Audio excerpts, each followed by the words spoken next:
সময় 1997। একটা ফ্যামিলি নতুন একটা এলাকায় ভাড়া এসেছে। যেহেতু তারা নতুন বাসায় উঠবে তাই আতশবাতি জ্বালাচ্ছিল। সাউজি একটু ভীত হওয়ায় ওর বাবা ওর থেকে লাইটারটা নিয়ে আতশবাতিতে আগুন জ্বালায়। আর আতশবাতির লাঠিটা ছিল সাউজুর হাতে।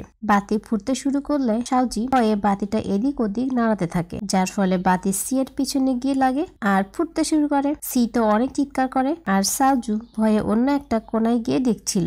সি অনেক রেগেছিল কারণ ওর পিছনে পুড়েও গিয়েছিল। সাউজু ওকে সরি বলে, বাট সি বলে আমি এখন ব্যস্ত আছি, আমাকে ডিস্টার্ব করবে না। এটাই ছিল ওদের ফার্স্ট দেখা। যাই হোক, পরের দিন সাউজি স্কুলে এসে চ্যাংলাংকে দেখতে পায়। টিচার সাউজিকে রোল কল করতে বলে। সাউজি যখন লুসির নাম ডাকবে তখন ও ভুল করে লুতি বলে ফেলে। এতে তো সবাই হাসাহাসি করছিল। তখনই জানালা দিয়ে লুসি চলে আসে, বলে আমার নাম লুতি না, লুসি। এরপর লিতাও নামে একটা মেয়ে আসে, ও সাউজির সাথে ফ্রেন্ডশিপ করে। সাউজি লিতার সাথে কথা বলছিল, তখন লুসি এসে সাউজিকে টেনে সাইডে নিয়ে যায়। লুসি বলে তুমি যে আমার গায়ে আগুন লাগিয়েছিলে এটা যেন স্কুলের কেউ জানতে না পারে, যদি কেউ জানে তবে তোমার খবর আছে, তাই চুপ থাকবে। সাউজি বলে ওকে। এরপর দেখা যায় নতুন স্কুলে অ্যাডজাস্ট হতে সাউজির একটু প্রবলেম হচ্ছিল, কিছু ঠিক মতো পাচ্ছিল না। তখন চেংলাং বলে চিন্তা করো না, আমি তোমাকে সব বিষয়ে হেল্প করব। ওরা হেঁটে যাচ্ছিল, তখন পিছন থেকে কেউ একজন এসে সাউজিকে ধাক্কা দেয়। সাউজির হাতে থাকা পানি লুসির পিছনে লেগে যায়। তখন লুসি রেগে বলে কি প্রবলেম তোমার? আমার পিছনটা কি তোমার খুব ভালো লেগেছে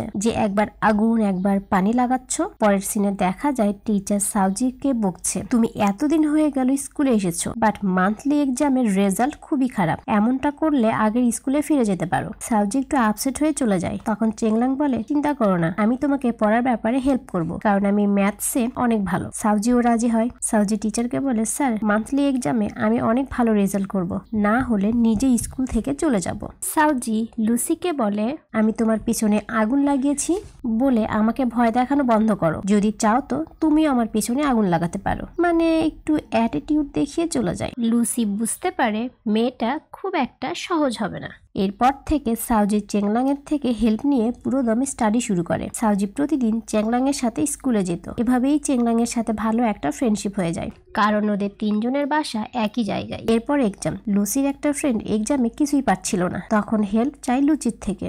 লুচি কাগজে লিখে ফ্রেন্ডের দিকে ছুড়ে দেয়, বা কাগজটি সাউজির কাছে এসে পড়ে। সাউজি ম্যামকে না বলে কাগজটা লুসির ফ্রেন্ডের দিকে দিতে চায়, বাট পাচ্ছিল না। অনেক ট্রাই করে যেই কাগজটা পায়ের নিচে নেয় তখনই ম্যাম দেখে ফেলে আর ধরা পড়ে যায়। ম্যাম সাউজিকে বলে তোমার এই এক্সাম দেওয়ার কোনো রাইট নাই। সাউজিকে হল থেকে বের করে দেওয়া হয়। লুচি অনেক করে ম্যামকে বোঝানোর চেষ্টা করে যে কাজটা আসলে লুসি করেছে, বাট ম্যাম কিছুই শোনে না। সাউজি অনেক কান্না করছিল। নেক্সট ডেতে সাউজি ওর মাকে নিয়ে এসেছে টিচারকে বোঝানোর জন্য। রুমে ঢোকার সময় দেখে লুসি আর ওর ফ্রেন্ড টিচারকে বোঝাচ্ছে যে চিটিংটা ওরা দুজনে করেছে। এটা দেখে সাউজির মা বলে তুমি তো অনেক ভালো ফ্রেন্ড পেয়েছো। পরে সাউজি লুসিকে থ্যাঙ্কস বলে। চেংলাং বলে ও আসলে একটু দুষ্টু, বাট অনেক ভালো, ওর সাথে মিশতে তোমার একটু সময় লাগবে। লুসির চিটিং এর ব্যাপারে ওর বাবা জানতে পারলে পুরো মহল্লা ওকে ঝাড়ু নিয়ে তাড়া করে। সিন কাট হলে দেখা যায় সাউজি রেস কম্পিটিশনে অনেক ভালো করেছে, আর দূর থেকে লুসি এটা নোটিস করে। পরে টিচারকে বলে আমাদের নেক্সট রেসে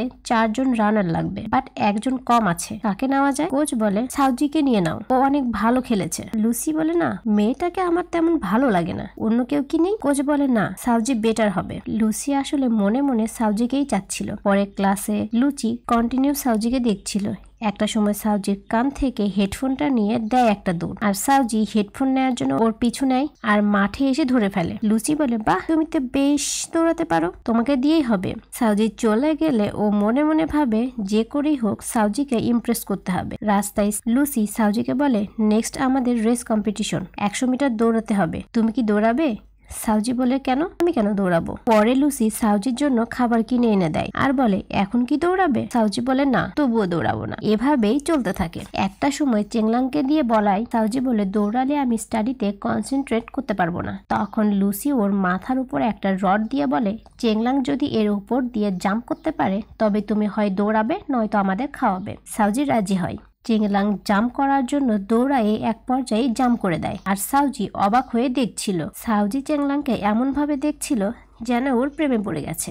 তখন লুসি এসে ওর ঘোর কাটায় আর বলে এখন বলো খাওয়াবে নাকি দৌড়াবে? সাউজি বলে খাওয়াবো। এরপর লুসি টিচারের রুমে আসে লুকিয়ে ওর একটা গেম প্লেয়ার নেওয়ার জন্য। টিচার ক্লাস থেকে নিয়েছিল, এক পর্যায়ে খুঁজে পায় বাট তখনই একটা টিচার চলে আসে আর ও জানালার বাহিরে একটা বড় রড ধরে দাঁড়িয়ে থাকে। এদিকে নিচে দেখে হেড টিচার। এতে তো লুসি ফেসে যায়, কোনো দিকেই যেতে পারবে না। আর এদিকে সাউজু ক্লাস ফাঁকি দিয়ে খাবার কিনে আনবে, দেখে টিচার আর উপরে লুসি। কি করবে বুঝতে পারছিল না। লুসি বলে চলে যা, নয়তো আমি ফেসে যাব। লুসিকে বাঁচাতে সাউজি টিচারের সামনে চলে আসে। এত খাবার দেখে টিচার বলে এত খাবার কেন? সাউজি বলে আমি খাবো। টিচার বলে এতটুকু মেয়ে এত খাবার খাবে? এতে সাউজি খাবার খেতে শুরু করে। তখন সুজি এসে উল্টা পাল্টা কথা বলে টিচারকে পাঠিয়ে দেয়, বলে এত খাবার খেতে কেন গেলি? এত খাবার খাওয়ায় সাউজির গলায় খাবার আটকে যায় আর বমি করে সুজির গায়ে। সুজি কাপড়টা খুলে সাউজিকে বলে কাল এটা ক্লিন করে আনবি বলে চলে যায়। বাড়ি ফিরে সাউজি সেটাই ক্লিন করছিল। তখন ওর ছোট ভাই এসে বলে তুমি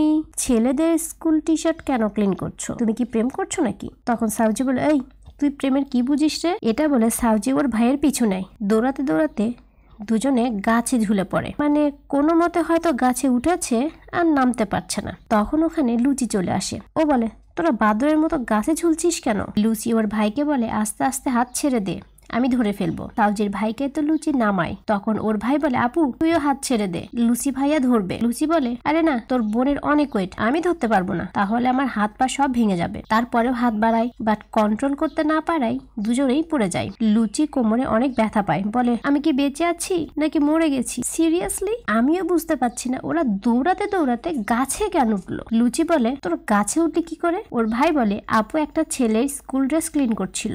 লুচি বলে ও ওটা আমার স্কুল ড্রেস। তখন ওর ভাই বলে ও তার মানে তোমরা দুজন প্রেম করছো? লুচি বলে আরে তা না, তোর বোন আমার গায়ে বমি করেছিল তাই। এরপর লুচি সাউজিকে বলে কাল ক্লাস শেষে আমি তোমার জন্য ওয়েট করব। লুচি ওয়েট করছিল, বাট সাউজিকে দেখতে না পেয়ে মাঠে চলে আসে। দেখে সাউজি প্র্যাকটিস করছিল, কারণ ওর রেসে অ্যাটেন্ড করবে। এতে তো লুচি অনেক বেশি হ্যাপি হয়ে যায়। এরপর এদের ভালো ফ্রেন্ডশিপও হয়ে যায়। একসাথে স্টাডি প্র্যাকটিস দুটোই করছিল। টিচার ওদের প্র্যাকটিস করতে দেখে বলে তোমাদের এক্সাম খারাপ হবে, রেসে অ্যাটেন্ড করার প্রয়োজন নেই। বাট ওরা লুকিয়ে লুকিয়ে রেসে চলে আসে। তখন কোচ এসে বলে ঠিক আছে, তোমরা যদি জিততে পারো তবে আমি হেড টিচারকে বুঝাবো। ওদের নিজেদের প্রতি কনফিডেন্ট ছিল। বাট দুটো মেয়ে এসে সাউজির পায়ে ব্যথা দেয় আর সাউজি পড়ে যায় আর ওর হাতে থাকা ড্রিঙ্কটা অন্য একটা মেয়ের গায়ে এসে পড়ে। তখন সাউজি বলে চিন্তা করো না, আমি যদি জিতে কোনো সাবান গিফট পাই তবে তোমাকে দেব, যা দিয়ে তুমি তোমার ড্রেসটা ক্লিন করতে পারবে। এরপর সাউজি পায়ে ব্যথা নিয়ে রেসের জন্য দৌড়ায়। কাউকে বুঝতে দেয় না যে ওর পায়ে ব্যথা,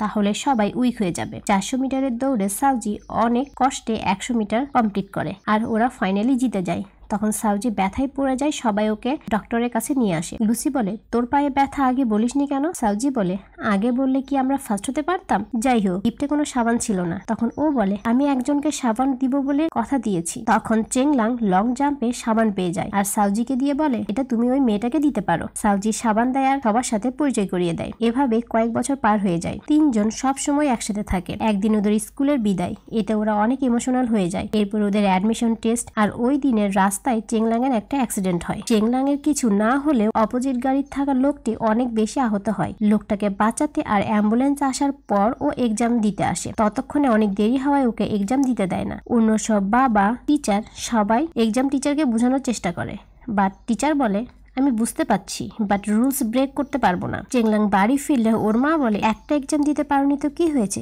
বাকিগুলো তো ভালো হয়েছে, রেজাল্ট ভালো হবে। আসলে চেংলাং এর বাবা বেঁচে নেই, ওর মাই ওর সব। ওরা খুব কষ্ট পায়, ভাবে ওর বাবা বেঁচে থাকলে হয়তো সবার বাবার মতোই ওর বাবা ওকে এক্সাম দিতে নিয়ে যেত, এই দিনটা হয়তো দেখতেই হতো না। ওর ফ্রেন্ডরা ওর জন্য অনেক কষ্ট পায়। রেজাল্ট বের হয়, তিনজনই ভালো রেজাল্ট করেছে আর একই ভার্সিটিতে চান্সও পেয়েছে। জাস্ট চেংলাং এর নাম্বার একটু কম। চেংলাং এর মন খারাপ। ফ্রেন্ডরা প্ল্যান করে ওকে নিয়ে কোথাও ঘুরতে যাবে। সাউজি পুরোটা রাস্তা শুধু চেংলাংকে দেখতে থাকে আর ওর ঘোর কাটায় লুসি। পাহাড়ে হাঁটতে হাঁটতে সাউজি পড়ে যায়। চেংলাং ও লুচি দুজনেই হাত বাড়ায়। সাউজি ভাবছে কার হাতটা ধরবে। এরপর ও দুটো হাতই দুজনকে দেয় আর উঠে পড়ে। ভাগ্যিস ওর দুটো হাত ছিল। যাই হোক ওরা সমুদ্রে পাহাড়ে অনেক মজা করে। সাউজির একটা ক্লিপ খুব ভালো লাগে। লুচি বলে তোকে একদমই মানাবে না। সাউজি মন খারাপ করে চলে গেলে লুচি এটা কিনে নেয়। একসময় দেখে 5 জনের মধ্যে একজন বাবাও নেই।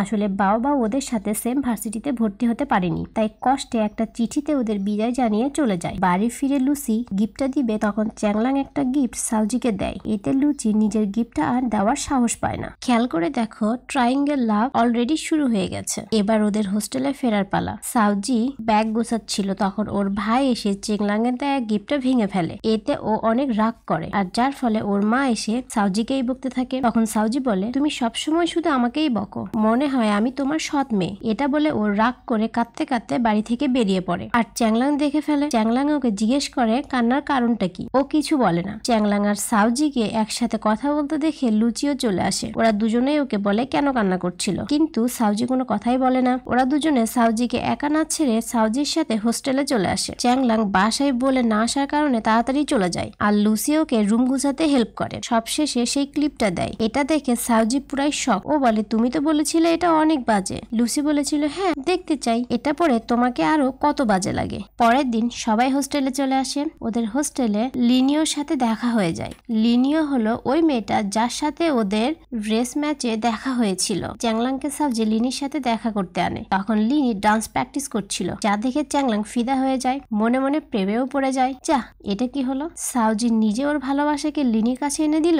যাই হোক, আর এদিকে বাস্কেটবলের কোচ লুচির প্রতি ইন্টারেস্টেড হয়ে পড়ে। এরপর একদিন সাউজির বার্থডে ছিল। ওর খুব মন খারাপ ছিল, কারণ প্রথমে তো ও বাসা থেকে রাগ করে চলে এসেছে। তারপর চ্যাংলাং, লুসি, লিনি ওরা সবাই ব্যস্ততা দেখিয়েছে, তাই ওর একটু বেশি মন খারাপ। একটু পর ওর রুমে সবাই এসে বার্থডে উইশ করে, বার্থডে সেলিব্রেট করছিল। আর তখন লিনি তার বাবাকে অন্য একটা মহিলার সাথে দেখে পিছু নেয়, আর একজন লোকের সাথে ধাক্কা লেগে যায়। তখন লোকটা লিনির ওপর রেগে যায়। এরপর লুসি, চ্যাংলাং ওদের সবার সাথে এইসব লোকদের ঝামেলা শুরু হয়। এরপর ওরা খেয়াল করে দেখে লোকগুলো অনেক শক্তিশালী। তখন সবাই মিলে দেয় একটা দৌড়। একটা সময় লিনি আর সাউজি হাঁপিয়ে যায়। চ্যাংলাং হাত বাড়ায় যেন লিনি ওর হাতটা ধরে ফেলে, বাট সাউজি মনে করে ওকে হয়তো হাত বাড়িয়েছে। এদিকে সাউজি যখন চ্যাংলাং এর হাত ধরবে, তখন লুসি ওর হাতটা সাউজির দিকে। সাউজি চ্যাংলাং এর হাত ধরাতে লুসির অনেক মন খারাপ হয়ে যায়। সাউজির বার্থডে পার্টি দৌড়ানির মধ্যেই কেটে যায়। সাউজি হোস্টেলে ফিরে দেখে ওর মা বার্থডে উইশ করার জন্য হোস্টেলে চলে এসেছে। এরপর একদিন সাউজি লিনিকে চ্যাংলাং এর ব্যাপারে বলে। তখন লিনি বলে, তুমি তাহলে দেরি কেন করছো? চ্যাংলাংকে প্রপোজ করে ফেলো। এরপর ওরা রেস্টুরেন্টে খাচ্ছিল। ফেরার সময় লিনি সাউজিকে বলে, তুমি চ্যাংলাং এর সাথে যাও আর মনের কথাগুলো বলে দাও। রাস্তায় সাউজি অনেক চেষ্টা করার পরেও বলতে পারে না। এরপর ও বই পড়া শুরু করে কিভাবে প্রপোজ করতে হয়, যেখান থেকে একটা আইডিয়া নিয়ে পেপার স্টার বানিয়ে জার ভর্তি করে। পরের দিন বয়েস চেঞ্জিং রুমে চ্যাংলাং লুচিকে বলে, আমার লোশন শেষ। তখন লুচি বলে, আমার লকার থেকে নিয়ে নাও। চ্যাংলাং লুচির ড্রয়ার থেকে লোশন নিচ্ছিল, আর সেটা সাউজি লুকিয়ে দেখছিল। ও মনে করে এই লকারটাই হয়তো চ্যাংলাং এর, তাই ও লুকিয়ে ওই লকারে স্টার জারটা রেখে আসে। আর এটা হংজং দেখে ফেলে। লুচি জারটা পেলে হংজং বলে, এটা সাউজি রেখেছে, আমি দেখেছি। লুচি তো মনে মনে অনেক হ্যাপি হয়ে যায়। এরপর বাস্কেটবল কম্পিটিশন হয়। লুচিরা জিতে যায়। আর ওই দিন সাউজি আবার ভাবে আজ ও চ্যাংলাংকে প্রপোজ করবেই। আবারও সে লকারের রুমের পাশে লুকিয়ে থাকে। ওই লকারের সামনে চ্যাংলাং দাঁড়ানো। পিছন থেকে সাউজি দৌড়ে এসে জড়িয়ে ধরে বলে, আমি তোমাকে অনেক আগে থেকে লাভ করি। আমি জানি আমি এসব কথা হঠাৎ করে বলছি, তুমি সময় নিতে পারো। আর দৌড়ে যাবার সময় একজনের সাথে ধাক্কা লেগে যায়। সেটা আর কেউ না, চ্যাংলাং। সাউজি চ্যাংলাংকে দেখে যেন আকাশ থেকে পড়লো। ও ভাবে, তাহলে আমি কাকে প্রপোজ করলাম? পিছন দিকে ঘুরে দেখে ও লুসিকে প্রপোজ করেছে। লজ্জায় আর ভয়ে ওখান থেকে সাউজি দেয় একটা দৌড়। এরপর রুমে এসে সাউজি লিনিকে জড়িয়ে ধরে সবটা বলে। এই ট্রায়াঙ্গেল লাভের শেষ পরিণতি কি হতে পারে, এটা জানার জন্য অবশ্যই তোমাদের নেক্সট পার্ট দেখতে হবে।